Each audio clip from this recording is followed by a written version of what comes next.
Good morning बच्चों। आज हम पढ़ेंगे एक्सरसाइज 1.2। कौन सी पढ़ेंगे? एक्सरसाइज 1.2। उसमें पहला सवाल है, सिद्ध कीजिए कि √5 एक अपरिमेय संख्या है। हमें क्या सिद्ध करना है कि √5 एक अपरिमेय संख्या है। तो किस तरह सिद्ध करेंगे?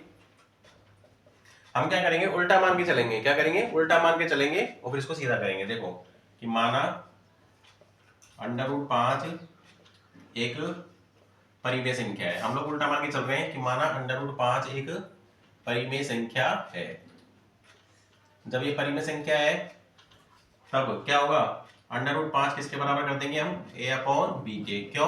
क्योंकि परिमेय संख्या की परिभाषा ये होती है कि जिसको हम a/b या p/q के रूप में लिख सकें, वो क्या होती है? परिमेय संख्या। तो जब इसको परिमेय संख्या माना है तो फिर किसके बराबर कर देंगे? a/b के। जहां देखो इसमें कंडीशन होती है कि जहां a व b दोनों क्या होने चाहिए? पूर्णांक।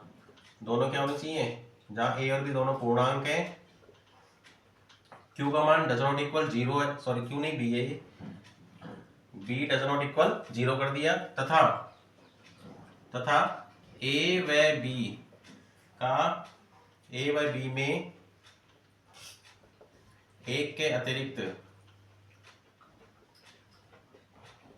के अतिरिक्त कोई उभयनिष्ठ गुणनखंड नहीं है। कोई उभयनिष्ठ गुणनखंड नहीं है। ठीक है, ये क्या तीन कंडीशन होती है किसकी? परिमेय संख्या की, कि a और b दोनों क्या होनी चाहिए? ये दोनों परिमेय पूर्णांक होने चाहिए, b का मान 0 के बराबर नहीं होना चाहिए, और तीसरी कि a और b में एक के अलावा कोई उभयनिष्ठ गुणनखंड नहीं होना चाहिए। यानी कि इन दोनों जो उभयनिष्ठ गुणनखंड है वो एक ही होना चाहिए, इसके अलावा और कोई संख्या नहीं होनी चाहिए। तो देखो कैसे करेंगे अपन आगे कि √5 बराबर क्या था हमारा? a/b। वज्र गुणा कर लेंगे। लिख दो, चल लिखना चाहो तो वज्र गुणा करने पर देखो a को 1 से करोगे, इसके नीचे कुछ नहीं लगा लेते हैं। a को 1 से किया तो a बराबर √5b। आगे कैसे करेंगे? दोनों तरफ वर्ग कर देंगे। क्या करेंगे? दोनों तरफ वर्ग कर देंगे। दोनों तरफ वर्ग करने पर, ठीक है। तो देखो वर्ग करोगे तो इसका तो हो जाएगा a², इसका बन जाएगा 5b²। दिख गया क्या? a का तो हो गया a², √5 का स्क्वायर क्या होता है? 5, और b का स्क्वायर b²। ठीक है। अब देखो इससे क्या प्रूव हो रहा है कि 5 का जो भाग है वो स्क्वायर में जाएगा, क्योंकि बराबर 5 गुणा b² है ना। तो 5 की गुणा मारे तो इसका मतलब 5 का भाग किस में जाता है? a² में। लिख देंगे यहाँ पे कि 5 a² को विभाजित करता है,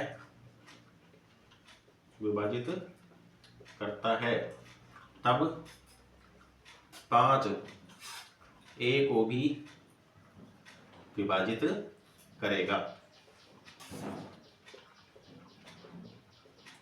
दोबारा देखो कि जो 5 है वो a² के बराबर ले रहा है बीच में चिन्ह, तो 5 a² को क्या करता है? विभाजित करता है, भाग जाता है। तो 5 जब a² को करेगा तो फिर 5 a को भी विभाजित करेगा। ठीक है। कोई संख्या ऐसी है जिसको सोच लो थोड़े के लिए कि 25 है, a² का मान कितना है? जैसे थोड़े के लिए मान लेते हैं 25 है, तो 25 में अगर 5 का भाग जा रहा है तो a, यानी कि 25 का वर्गमूल क्या हो गया? 5। तो 5 में 5 का भाग भी जाएगा। उसी तरह से कि a का भाग a² में जब 5 का भाग जाएगा तो फिर a में भी किसका जाएगा? 5 का भाग जाएगा। इसको समीकरण नंबर डाल देते हैं अपन a। किसका डाल दिया? a। देखो कि क्या डाला है समीकरण में कि 5 a को भी क्या करता है? विभाजित करेगा। अब माना a बराबर 5 के, याद रखते हैं। इसको समीकरण में दे दो, इसको समीकरण नंबर 2 दे देते हैं। माना a बराबर 5 के समीकरण 1 में रखने पर,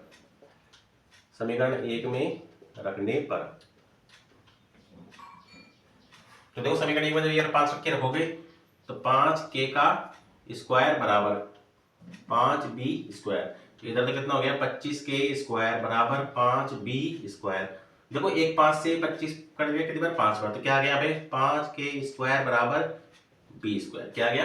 5k² बराबर b²। देखो सेम कंडीशन बन गई इसकी जैसी कि 5 यहाँ पे a² बराबर क्या था? 5b²। तो 5 का भाग जा रहा था इसमें, तो 5k² बराबर b² है, तो 5 का भाग किसमें जाएगा? b² में जाएगा। तो लिख देंगे कि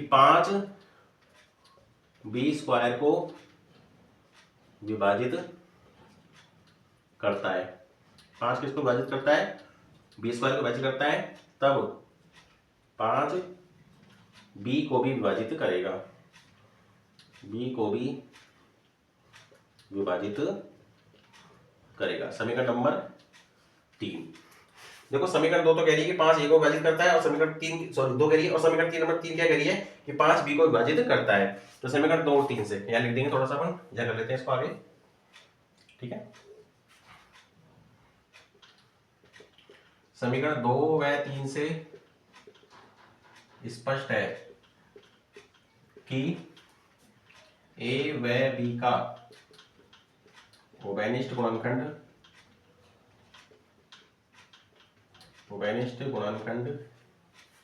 5 है, जो कि हमारी कल्पना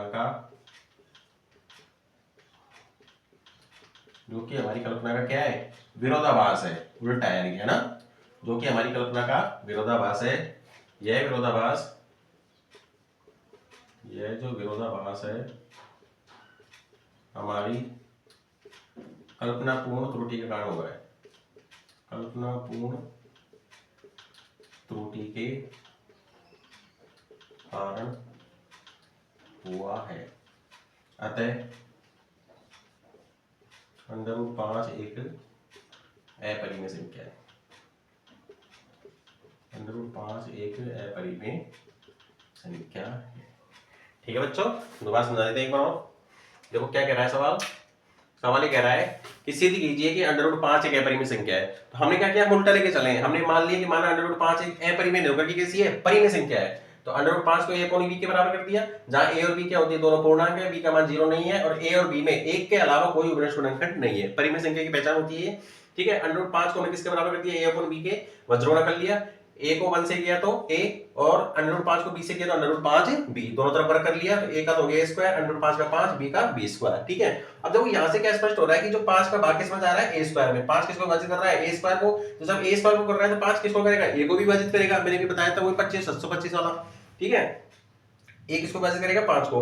अब अपन क्या करते हैं, या तो हो गया समीकरण नंबर 2, अब क्या करेंगे, माना a बराबर 5 के समीकरण 1 में रखने पर हमने a का मान क्या रख दिया यहाँ पे 5 की, किसमें, समीकरण नंबर 2 में, तो 5 के का स्क्वायर हो जाएगा। देखो a के स्थान पे 5 के रखा ना, इसका स्क्वायर बराबर 5 की जगह 5 और b square as it is, ये 5 करके बन गया 25, 5 से देखो 25 कट गया 5 बार, 5 से 25 कितने बार कट गया, 5 बार, या तो बच गया 5 के स्क्वायर बराबर, या क्या बच गया b स्क्वायर। देखो वही सेम कंडीशन बन गई, किसके जैसे, इसके जैसे। ठीक है, अब 5 किसको विभाजित कर रहा है, b स्क्वायर को लिख दिया, 5 b स्क्वायर विभाजित करता है तो 5 किसको, b को विभाजित करेगा। ठीक है, अब समीकरण 2 और 3 से क्या स्पष्ट हो रहा है, 2 और 3 से स्पष्ट हो रहा है कि जो a और b है इन दोनों में किसका भाग जा रहा है, 5 का। देखो लिखा है कि 5 a को विभाजित करता है, यहाँ पे 5 b को। ठीक है, a और b दोनों में किसका भाग जा रहा है, 5 का, जबकि हमने यहाँ लिखा था कि a और b में एक के अलावा कोई उभयनिष्ठ गुणनखंड नहीं है, एक के अलावा किसी और का भाग नहीं जाएगा, जबकि यहाँ किसका जा रहा है, 5 का जा रहा है। तो ये हमारी क्या हो गया, कल्पना का, जो हमने सोचा था, कल्पना करी थी, उसका विरोधाभास आ गया। ठीक है, ये विरोधाभास किसके कारण आया था, कल्पनापूर्ण त्रुटि के कारण, क्योंकि हमने गलती करी थी यहाँ पे, हमने क्या किया था, माना था इसको, इसलिए विरोधाभास आया। ठीक है, तो क्या हो गया फिर यहाँ पे, √5 एक अपरिमेय संख्या होगी। ये आपका पहला सवाल हो गया। ठीक है, स्क्रीनशॉट लेना हो तो।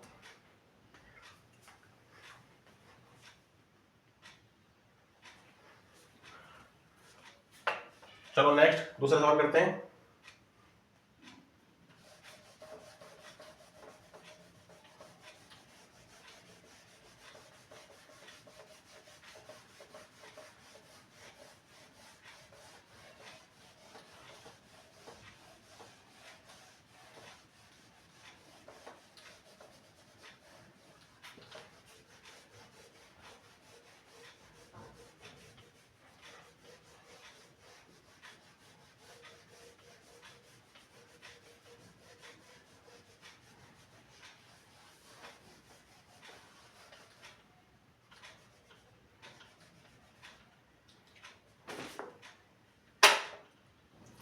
अगला सवाल क्या दे रखा है आपको, सिद्ध कीजिए कि 3 + 2 √5, 3 + 2 √5 ये क्या है, अपरिमेय संख्या है। अब की बार क्या सिद्ध करना है कि 3 + 2 √5 क्या है, एक अपरिमेय संख्या है, सिद्ध करना है। तो हम वापस वही तरीका अपनाएंगे कि माना 3 + 2 √5 क्या है, एक परिमेय संख्या है, और परिमेय संख्या है तो क्या हो जाएगा, 3 + 2 √5 को किसके बराबर मान लेंगे, वापस a अपॉन b के। तरीका वही रहेगा, जहां a व b दोनों पूर्णांक है, a और b दोनों पूर्णांक है। ठीक है, कि सॉरी फिर वही आता है, क्यों याद आता है, b डज नॉट इक्वल 0 तथा a व b में एक के अतिरिक्त कोई ओबेनिस्ट गुणनखंड नहीं है। देखो ये लाइन तो सब में चलेगी, ये जो यहाँ तक का मैटर है वो तो सब में चलेगा, ठीक है ना।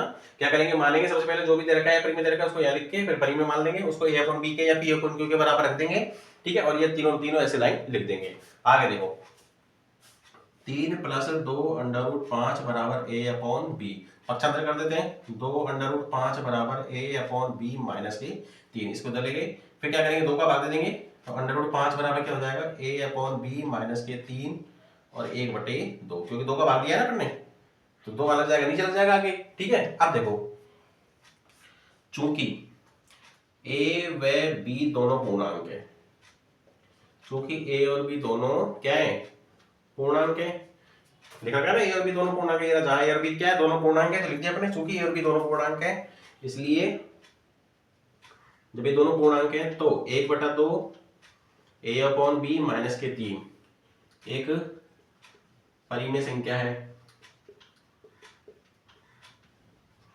भाई जब ये दोनों पूर्णांक हो गए तो बाकी तो संख्या दे ही रखी है, और संख्या दे रखी है क्या होगी, पूरी एक परिमेय संख्या होगी।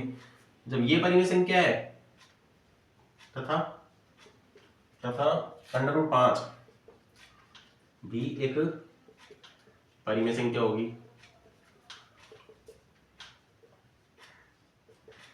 देखो ये जब परिमेय संख्या आ गई पूरी तो ये इसके बराबर है, अब ये जब परिमेय है तो इसके बराबर जो भी होगा वो भी परिमेय संख्या होगी, तो इसके बराबर क्या है, अंडर रूट 5, तो अंडर रूट 5 भी क्या होगी, एक परिमेय संख्या होगी। परंतु हम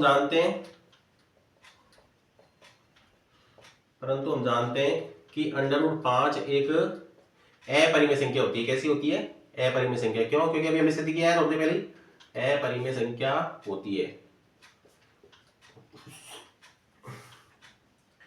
यह विरोधाभास हमारी कल्पनापूर्ण त्रुटि के कारण हुआ है,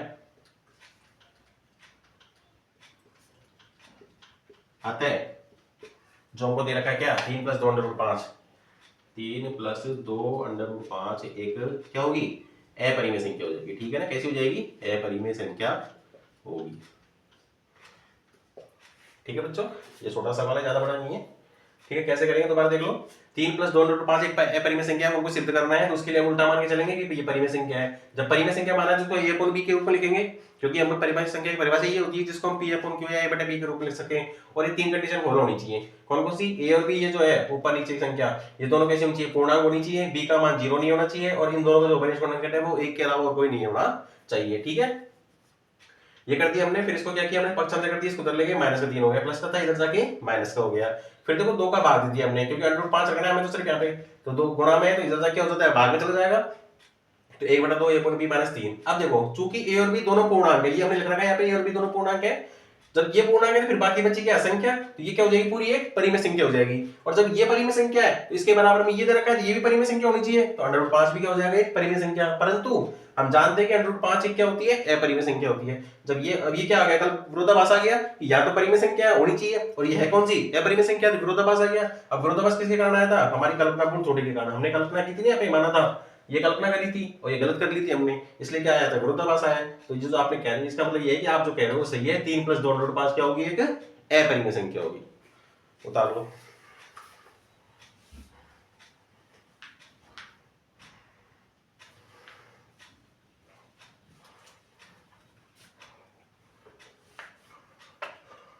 नेक्स्ट सवाल करते हैं।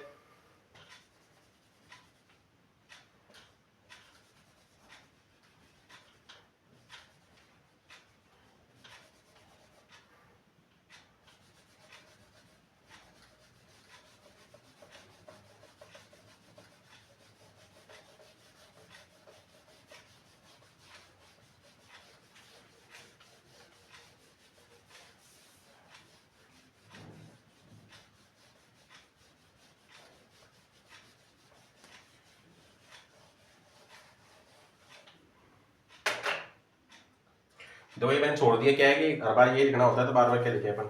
अगला कह रहा है सिद्ध कीजिए कि निम्नलिखित संख्या अपरिमेय 1/√2, ये हमको तीसरे का पहला है आपका सिद्ध कीजिए कि 1/√2 जो है वो एक अपरिमेय संख्या है। ठीक है, अब वापस तरीका वही है कि माना 1/√2 क्या है, सॉरी परिमेय संख्या है, ये मान के चलिए अपन जब परिमेय संख्या है तो किसके बराबर कर देंगे इसको, a/b के बराबर। और वही a और b क्या है, दोनों पूर्णांक है, b का मान 0 नहीं है, a और b में एक के अलावा कोई विभिन्न गुणनखंड नहीं है। ठीक है, अब देखो आगे वज्रोना कर लेते हैं। वज्र गुणा करने पर देखो b को 1 से इसको इससे करेंगे ना, तो b का b हो गया √2a। ठीक है, दोनों तरफ पर कर दिया 2a²। देखो वही √5 वाली कंडीशन बन गई, आएगी नहीं है। अब 2 का भाग किस में जाएगा, b² में, तो 2 का भाग b² में जाएगा तो 2b में भी जाएगा। ठीक है, संख्या नंबर ये डाल देते हैं यहाँ पे, 2b² को विभाजित करता है,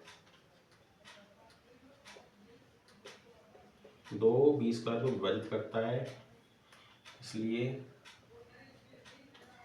2b को भी विभाजित करेगा। ठीक है, समीकरण नंबर 2। देखो जब 2b² को विभाजित करता है तो 2 किसको करेगा, b को विभाजित करेगा। ठीक है ना, माना b बराबर 2k समीकरण 1 में रखने पर, देखो 1 में रख देंगे, b बराबर क्या 2k कर देते हैं, 2k का स्क्वायर बराबर 2a², 4k² बराबर 2a², 2k² बराबर a²। ठीक है, क्या ये समझ आ गया। 2 से हमने करके 4 को काट दिया कितनी बार, 2 बार, 2 डिजिट कट गया, या तो a² बच गया, यहाँ पे 2k² बच गया। अब देखो वही कंडीशन आ गई कि 2 नहीं, हाँ 2 ही, 2a² को विभाजित करता है,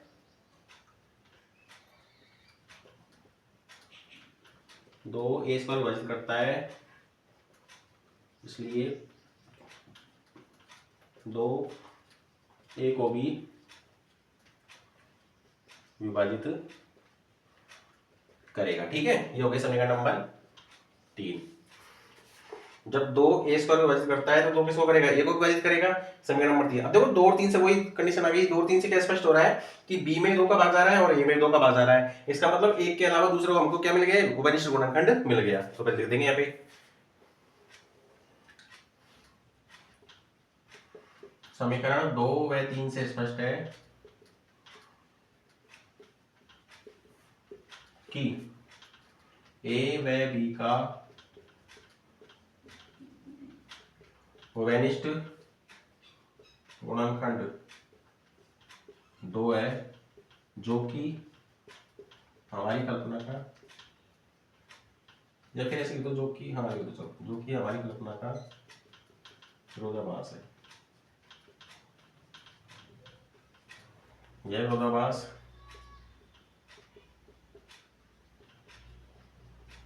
हमारी कल्पना को दूरी का कारण हुआ है।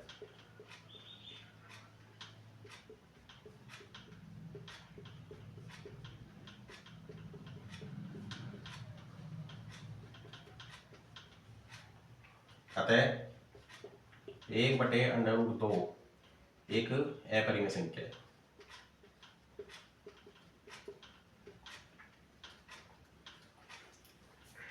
ठीक है बच्चों, आगे समझ में, सेम √5 जैसे किया था वैसे वैसा ही सवाल है। ठीक है, देखो अगर कोई भी परेशानी रहती है, कोई भी चीज कहीं पे समझ नहीं आती है, तो आप कमेंट बॉक्स में कमेंट कर दिया करो कि सर ये वाला सवाल जो आपने समझाया था वो दोबारा समझा दो, हमें समझ नहीं आया था। ठीक है, और वीडियो को बच्चों लाइक कर दिया करो अगर पसंद आए तो, और चैनल को जरूर सब्सक्राइब कर ले, है ना। चलो स्क्रीनशॉट ले लो फटाफट।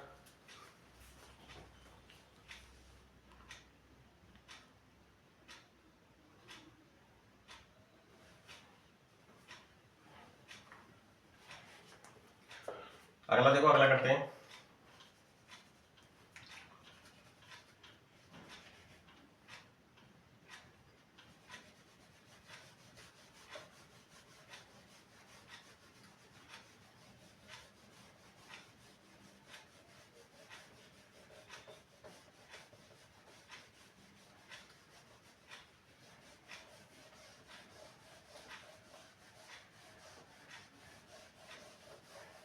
आपको 10वीं क्लास का पूरा कोर्स करवाया जाएगा इस पे, ठीक है, यूट्यूब पे, आप चिंता ना करें।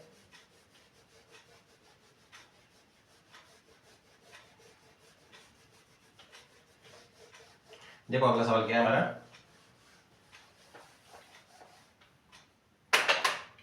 देखो अगला सवाल है 7√5। अब की बार कैसे करना है आपको कि 7√5 एक क्या है, अपरिमेय संख्या है, ठीक है ना। तो अपन मान लेते हैं वही कि माना 7√5 एक परिमेय संख्या है, और जब परिमेय संख्या है तो ये जो 7√5 है किसके बराबर कर देंगे अपन, a/b के बराबर कर देंगे, ठीक है। 7√5 बराबर a/b, तो √5 बराबर a/7b। ये बात समझ में आएगी क्या, कि 7 का क्या कर दिया हमने, भाग दे दिया, गुणा में इसलिए। अब देखो चूंकि a व b दोनों क्या है, पूर्णांक है, लिख रखा है हमने ऊपर कि a और b क्या है, दोनों पूर्णांक है। देखो लिख रखा जहां a और b क्या है, दोनों पूर्णांक है, तो लिखते दो a और b दोनों पूर्णांक है, इसलिए a/7b एक परिमेय संख्या होगी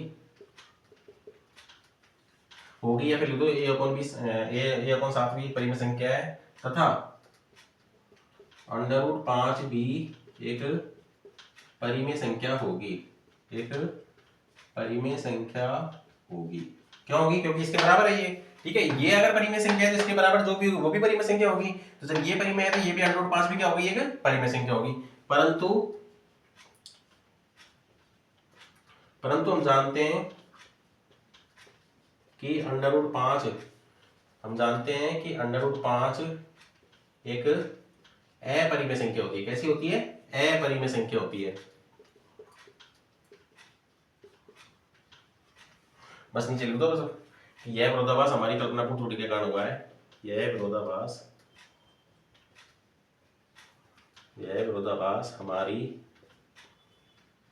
कल्पनापूर्ण त्रुटि के कारण हुआ है।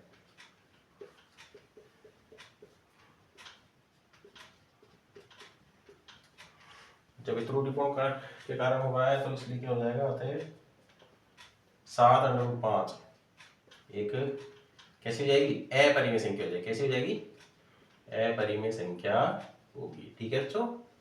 छोटा सवाल है, ज्यादा बड़ा नहीं है ना। देखो दोबारा समझा देता हूँ कि सिद्ध कीजिए कि 7/5 एक अपरिमेय संख्या है, तो हमने क्या कर लिया, मान लिया कि माना 7/5 एक परिमेय संख्या है, उल्टा मान लिया, ठीक है। जब परिमेय संख्या है तो उसको a/b के बराबर रख दिया, और a/b जहां पर क्या होता है, a और b दोनों पूर्णांक होता है, b का मान 0 नहीं होता है, और a और b में एक के अलावा कोई गुणनखंड नहीं होता है। ये इसकी क्या होती है, कंडीशन होती है a/b की, है ना, परिमेय संख्या की, ठीक है। इसको इसके बराबर कर दिया, तो हमने क्या किया, 7 के इसमें भाग दे दिया। अब देखो ये a और b क्या है, चूंकि a और b क्या है, दोनों पूर्णांक है, हमने लिख रखा है यहाँ पे कि a और b क्या है, यहाँ पे दोनों पूर्णांक है, इसलिए a/7b ये पूरी क्या बन जाएगी, फिर परिमेय संख्या बन जाएगी। जब ये पूर्णांक आ गए थे परिमेय संख्या हो गई, और जब ये परिमेय संख्या है इसके बराबर जो भी होगी वो भी परिमेय संख्या होगी। तो जब ये परिमेय है तो √5 क्या हो जाएगी, परिमेय संख्या। लेकिन हम जानते हैं कि ये √5 क्या होती है, अपरिमेय संख्या, ठीक है। अब ये क्या आ गया, विरोधाभास आ गया। तो विरोधाभास किसके कारण आया है, हमारी कल्पनापूर्ण त्रुटि के कारण। कल्पना करी थी ना हमने, माना था यहाँ पे, इसके कारण आया है विरोधाभास। तो लिख देंगे कि ये जो है 7/5 वो अपरिमेय संख्या है। स्क्रीनशॉट ले लो।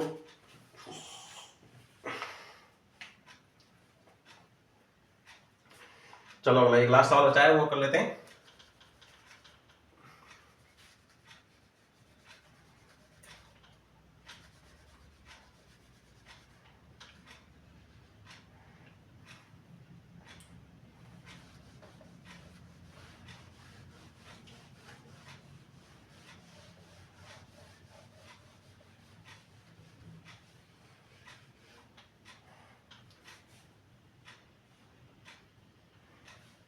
थर्ड नंबर सवाल लास्ट क्या है, 6 + √2। अब की बार कह रहा है कि 6 + √2 एक अपरिमेय संख्या है, ये आपको सिद्ध करनी है। तो तरीका वही रहेगा कि माना 6 + √2 एक परिमेय संख्या है, ठीक है। इसके बाद में 6 + √2 किसके बराबर कर देंगे, फिर अपन a/b के बराबर कर देंगे, जहां पर a और b दोनों पूर्णांक है, b का मान 0 नहीं है, और a और b में एक के अलावा कोई गुणनखंड नहीं है। तीनों कंडीशन लिख देंगे। इसके बाद देखो 6 + √2 बराबर a/b, तो √2 बराबर a/b - 6। इसको क्या किया, मैं इधर ले गया। अब देखो तरीका वही रहेगा कि चूंकि a और b दोनों पूर्णांक है, इसलिए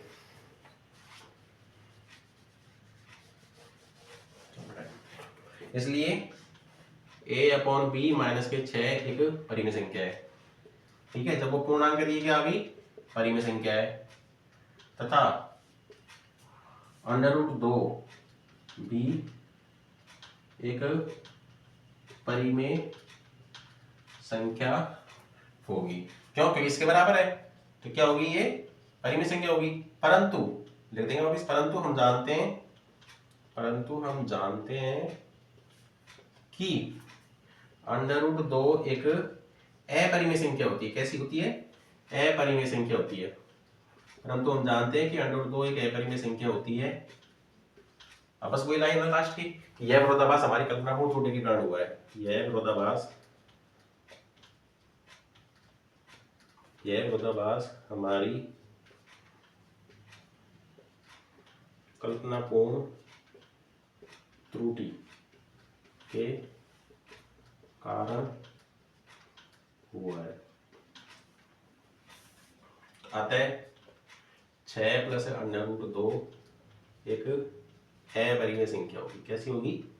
अपरिमेय संख्या होगी। ठीक है बच्चों, तो ये आपकी पूरी एक्सरसाइज होगी 1.2। ठीक है, इसी के साथ पहली प्रश्नावली आपकी खत्म हो चुकी है। ठीक है, अगर पसंद आई हो तो वीडियो को लाइक कर दिया करो, चैनल को सब्सक्राइब कर देना और आगे से आगे बच्चों को बताया करो। ठीक है, और कोई भी परेशानी हो, कोई भी कुछ भी समझ नहीं आए तो कमेंट बॉक्स में कमेंट कर दिया करो, जो है ना। Thank you.